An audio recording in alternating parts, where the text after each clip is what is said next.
Ngalan na dabla sa naga-reply na dibla sa ato kasi lang. Ang nagambang naka-withdraw siya ay Chantel siya na hindi ni saya. Hindi na siya. Hindi ni saya, wala ni saya.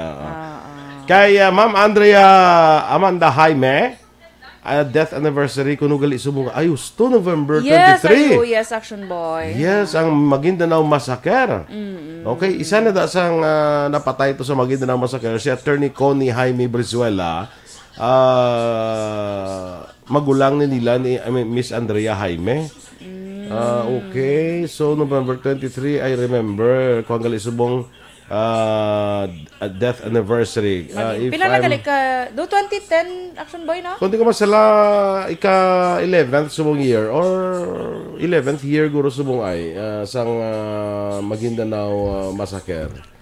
Do 11th year ko di ka 10th year. Basi 10th year. Kaya 2010 to Action Boy eh. Correct ko. Okay, may diba? election ato mo. 2010. Manag-file to sila, check to. Ay, hindi. 29 to. Dahil check ta kay do 2009 to gali.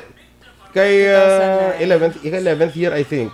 Subong. Oo, ika 11th year. Kay 2009 to siya. Kay kadun, yes, 2009. 2009 na siya. Kay ang filing to sa Certificate of Candidacy is, kuhan mo, mga muna bla mga October pa bla. Mga muna siya na filing. So, 9th year. Subong. Si Chantel gali, taga-fabrika sa gaya ni siya, no? Okay. J.R. Junior Lito Luzada, sa kay Junri Orbigoso. Good morning, man. Good morning kuno kay Edwin, no? Kay Raquelina Lumawag, palihog kuno tamyaw sa may aga sa pamilya Lumawag sa barangay Bata. Nagapamati dira sila, no? Watching from Hong Kong, si Raquelina taga Hong Kong, gle, no? Edwin Pantaras, tito ni Kwan. Amo ni tito ni Kwan, di ba? Action Eden, no? Yes. Happy birthday no kay Hans Francis Aboso. Ay, birthday ni Hans. Birthday subong ni Toto Hans. Kailan na sa 20? Hindi ang bata gali ano, ang bata. Hindi si Hans Si Hans gidya. Si Hans. Ang mangod ni Action Eden gidya. 19? Hindi lang ko sure, Action Boy, kung pila na si Toto Hans. Okay. Basta, doon mo na gaurong edad ya? Not sure lang yun, Hindi man maglayo da, no? Kaya doon kahubin pa siya. Ika 10th year, gali ang bal ni Ma'am Andrea. Yes, subo Action Boy. Sa 2009 na tabo. Sige, kay Judenia Sarmiento Pueg, good morning, man. Sige, ang iban ka rin naman, ha? Sa aton nga paraan nga pagpangalagan.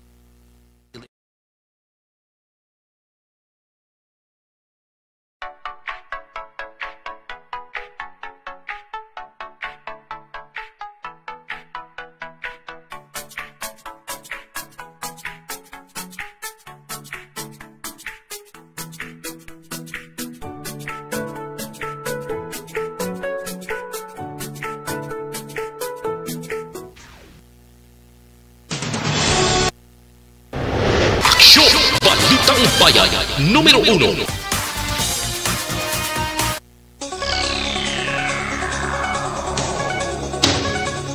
Action Radio Philippines Standard Time, 10 minutos na nagaligad sa tak ng alas 6. Detalye na sa mga balita lokal. Patay ang anay forklift operator matapos ginlutang sang gwardya sang hindi nagpakatig ang magwa sa compound sang 7G Tyco International Corporation nga nahamtang sa Felicia Road, Barangay Mansilingan, siyudad sa Bacolod kagabi. Ang napatay kilala sa kay Jovi Natividad Jr., 31 anyos, pumuluyo sa San Dionisio, Barangay Granada. Samtang ang suspetsadong kilala ako ng security guard, ginkilala naman kay Antonio Inanoria, 25 anyos, kag tumandok sa siyudad sa Kamankalan.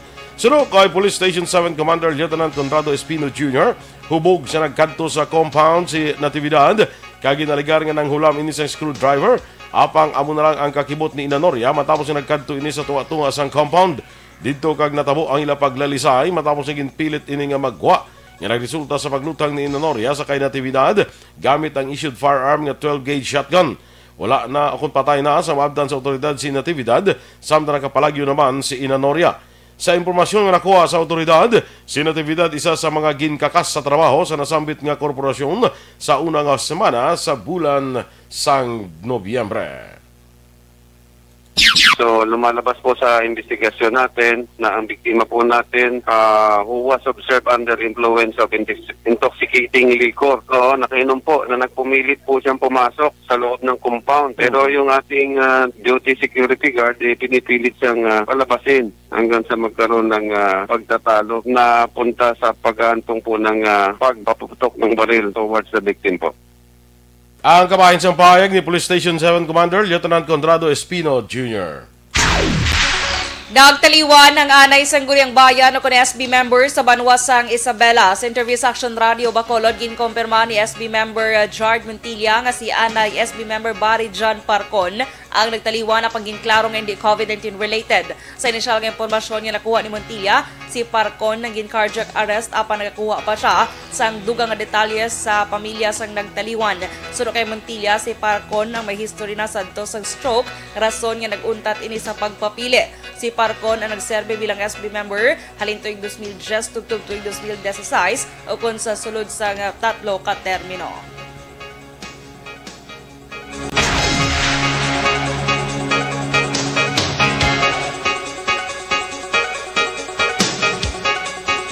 Gintupok naman sa kalayo ang big bike sa isa ka Korean national sa National Highway sa Banwasang Murcia kahapon sang aga. Ang sakay nga Korean national nga pilason man bangod sa among pagkasunog ang ikilala kay Soyang Kim, 34 anyos, pumuluyo sa Camellia Subdivision, Barangay Mandalagan, Siyudad sa Bacolod. Suno kay Police Staff Sergeant Edwin Celis, investigador sa Murcia PNP, nagadalagan sa halin na nasidlangan padulong sa nakatunda ng biktima sa gulpi nga nagliko ang nasukatas niya sa lakyan kag sa iya ginprinuhan ang iya motorsiklo nga maneho na tumba ini. Suno pa sa investigador bangod nga nagnusno sa semento ang tangke sa motorsiklo, nabuslot ka nag-awas ang gasolina nga gintunaan sang pagkasunog. Nakaagom sang minor nga kapilasan ang Koreano nga karon yara na kag wala na sa katalagman. Sa dugang nga balita lokal, naglabot na sa 19,029 ang kabilugan niya kaso ng COVID-19 sa Western Visayas matapos gin-report sa Department of Health 6 ang dugang nga 106 ka kaso. Ang mga lugar nga may madamo nga bago kaso among Negros Occidental nga may 47, Bacolod City nga may 17, Capiz nga may 16, Iloilo Province nga may 15, kag Iloilo City nga may 6. Samtang naglabot na sa 16,729 ang kabilugan nga recoveries matapos ang dugangan sa 104 kag isa ang bago nga napatay nga nagdala sa kabilugan niya 523. Ang Western Visayas ang may 1,777 ka aktibo nga kaso sa COVID-19. Nadakpan naman ang isa ka 53 anyos matapos ang bypass operation sa Police Station 7 sa Purok Pablo, Barangay Vista Alegre sa siyudad sang Bacolod. Ang nadakpan kilala kay Roger Ledona, pumuluyo sang Purok Torres sa Muman nga barangay. Ginpangunahan mismo ni Police Lieutenant Conrado Espino ang operasyon kag nabaklan si Ledona sang shabu kag ilayon nga nakumpiskar akong ginalgar shabu kag nakumpiskar sa iya ang 13,600 pesos sa ginapatian shabu o kung bilis ang shabu kag 500 pesos nga bypass money. Preso na karon sa custodial facility sang Police Station 7 ang nadakpan. Sa katapusan nga balita lokal, ginaresto pagi sa warrant of arrest ang isa ka babayi sa Parola Locsin Street, Barangay 6, siyudad sang San Carlos. Ang suspect o kung ang ginaresto ang ginkilala kay Cristita Mamak, 51 anyos, kay nagapuyo sa amuman nga lugar. Ginpangunahan ni Police Major Mark Angelo Junco ang pagdakop sa suspect sa kaso nga paglapas sa Republic Act 9165 o kung Comprehensive Dangerous Drugs Act of 2002. Ang warrant of arrest ang ginpapanaog ni Honorable Arvil Delgado, Acting Presiding Judge sa Regional Trial Court Branch 57, siyudad sa San Carlos. Ang korte wala nagrekomenda sa piyansa para sa temporaryo sini nga kahilwayan. Action Radio Philippine Standard Time, las 6:16. Kag sa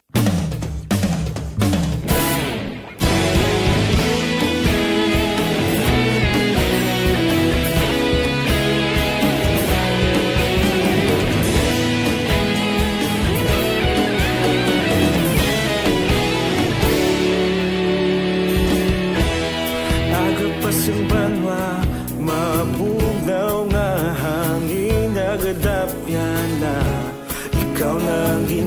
mamati ang namon ginasandigan. Tingog sang probinsya, kamatuuran ginapalap na. Minsay nga may dala, paglaong kag kasanad. Tinuig na nagligan, ikaw gihapon ang ako nga istasyon. Sa pagbutlak sang adlaw, sa pagtuhaw sang biton.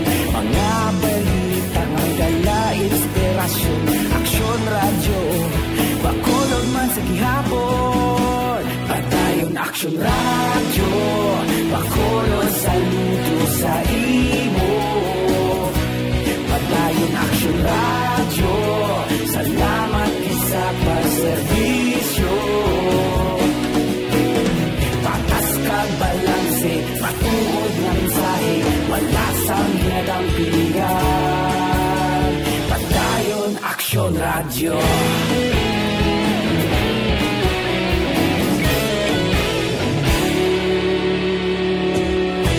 Pagkolon kag negrosanon, inyong pamatian. Istasyon nga nagapalaplag sang kamaturan. Mabakod nga prinsipyo, reporter handa sa serbisyo. Kahapon, karon kag sa gihapon, kita magapadayon. Tinuig na nagligan, ikaw gihapon ang ako nga istasyon. Sa pagbutlak sang adlaw, sa pagtuhaw sang biton.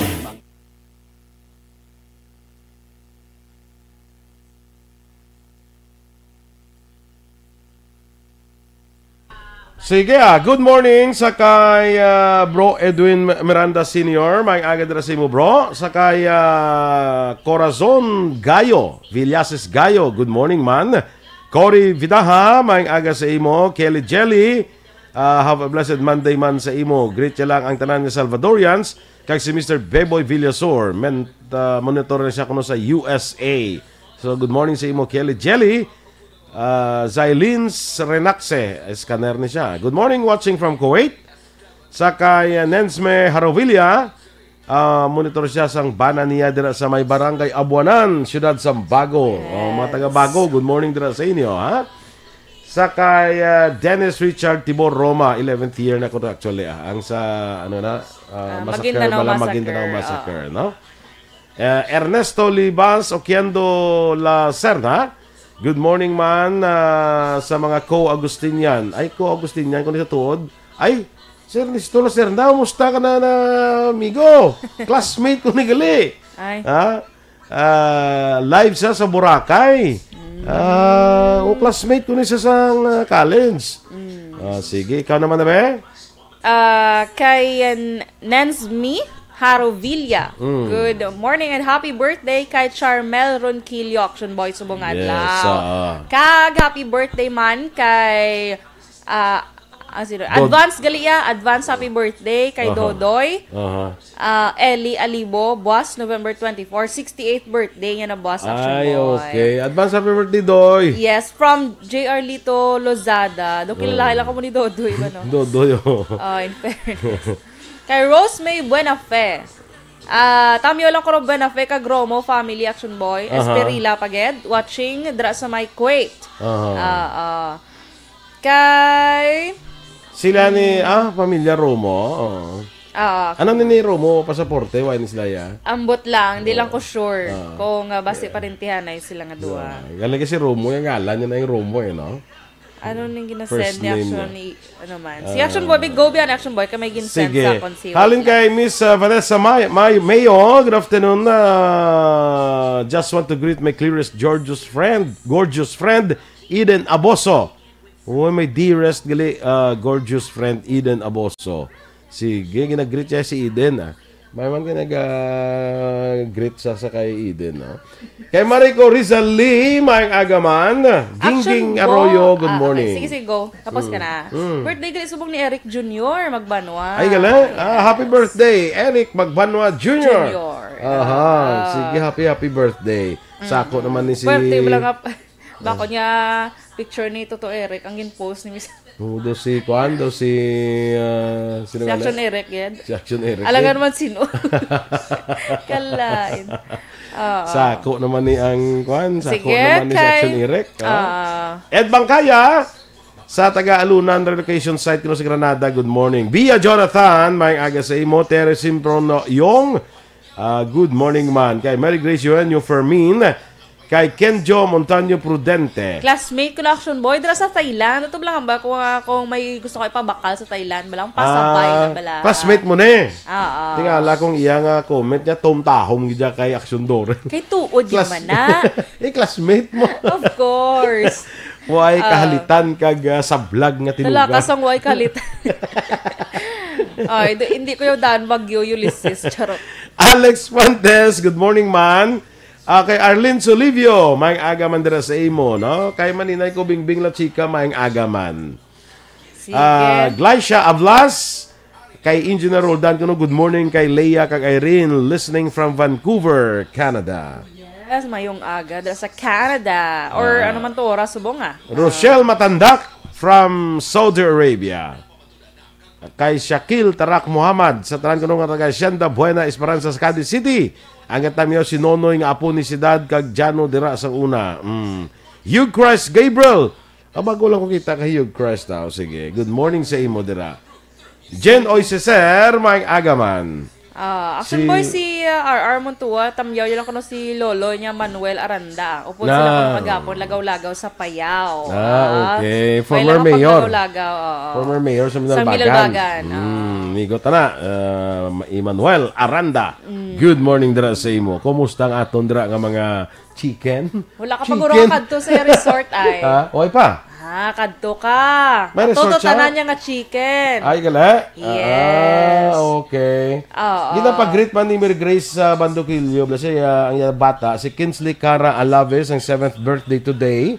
Halin kay mama ni mo Grace. Happy birthday, Kinsley Cara Alave. Standby na sa mga balita lokal, balita national.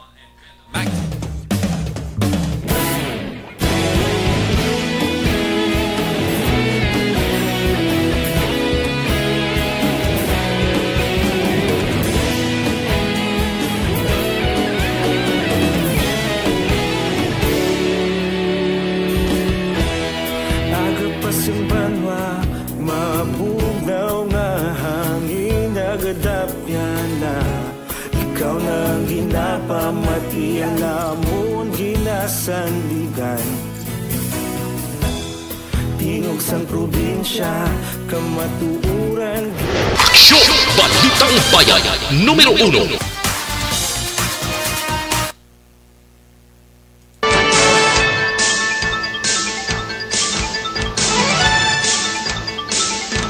Action Radio Philippine Standard Time, las 6:25, detalye na sa mga balita nasyonal. Umpisa Disyembre 1, obligado ng tanan nga magakuha sang transport franchises para sa public utility vehicles nga magtanom sang puno bilang isa sa mga requirement sang Land Transportation Franchising and Regulatory Board. Sa Memorandum Circular ng paggawa sang LTFRB, mandatory na ang nasambit nga requirement kasunod sang malapad nga pagbaha sa itong naglaslas ang Bagyo Rolly kag Ulysses. Lakip sa memorandum ang tanan nga aplikante para sa bago nga Certificate of Public Convenience nga may napulo ka unit subong man ang mga korporasyon kag kooperatiba nga nag-apply para sa extension sa CPC. Wala labot kung pila ila units. Una ang insusyon ni Transportation Secretary Arthur Tugade ang pagtanom sa puno bilang requirement sa pag-issue sa transport franchise bilang sabat sa lapnagon nga pagbaha sa Cagayan kag Isabela kasunod sa pag-igo sang Bagyo Ulysses. Ginpahayag ni Department of Science and Technology o kung DOST Undersecretary Renato Solidom Jr. nga ang development sang subdivision sa mga nataasan nga lugar ang mga rason sa pagbaha sa mga nanubuan nga lugar. Sur kay Solidom ang pag-aspalto sa mga subdivision amo ang nagapanubo sa kapasidad sang duta nga mag-absorb sang tubig. Magluwas sinigin pahayag ni Solidom nga ang quarrying activities kag kakulang sang tanom ang pilaman sa rason sang lapnagon nga pagbaha. Tungod sinigin panugyan ni Solidom nga konsiderar ang pagtuon sa mga duta nga gamiton para sa pag-develop sa residential kag commercial areas subong man ang pagreserba sa mga kagulangan agod agod ang tao mapalayo sa peligro labi na sa panahon sang kalamidad. Padayon man ang ginahimo nga search and rescue operations ang Northern kag Southern Luzon Command sang Armed Forces of the Philippines sa 16 ka mga persona nga nagpabilin nga missing sa itong naglaslas si Baguio Ulysses. Sunod kay AFP spokesperson Major General Edgar Arevalo, may iban pa nga nagtutok sa rehabilitation support kag relief operations. Magluwas lamang sa lugar nga nagpadayon ang search, rescue kag retrieval partikular na sa Banawe. Dunga pa ni Arevalo, na-recover sang AFP ang 64 nga patay, 276,885 ang na-rescue kalabanan sa NOLCOM, kag sa among nga kalamuon mayara sang 45 nga pilason. Ginbulgar Environment Undersecretary Jonas Leones nga 14 ka quarry operators sa Albay ang naglapas sa pila ka environmental laws. Suno kay Leones, siyam sa 14 ang nagsobra sa lugar nga ginatugutan lang sa ila kag apat naman naga-operate nga expire na ang permit. Dugang pa ni Leones, ginpapanaugan na sang temporary suspension ang tanan nga quarrying operations kag ang mga naglapas, ginpalawig ang pagpauntat sang operasyon. Samtang ginako naman ni Senate President Vicente Soto III nga nabalaka ang mga senador nga yara sa Senado sang may baluan nga nagpositibo sa COVID-19 si Senator Ronald De La Rosa. Suno kay Soto, gilayon niya ginan pa-review ang CCTV footages agud may baluan kung sino ang nakasugulanon ni De La Rosa sang magpadulong ini sa Senado.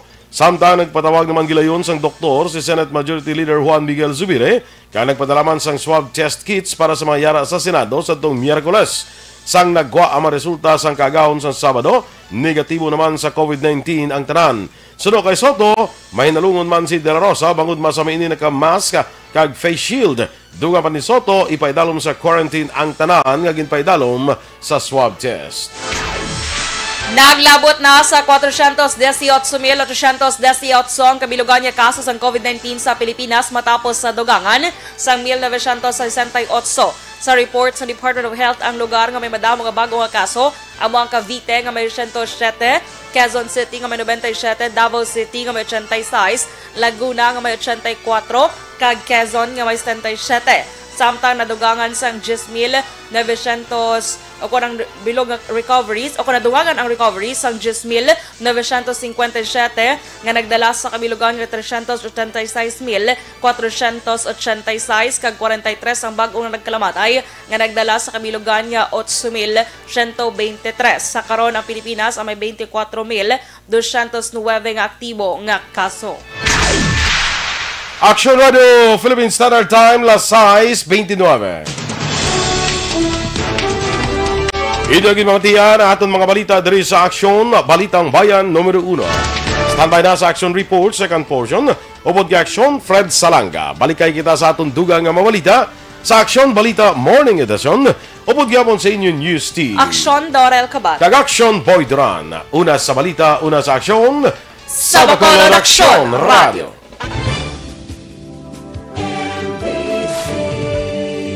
Manila Broadcasting Company. Sa balita, komentaryo, isyu, serbisyo publiko.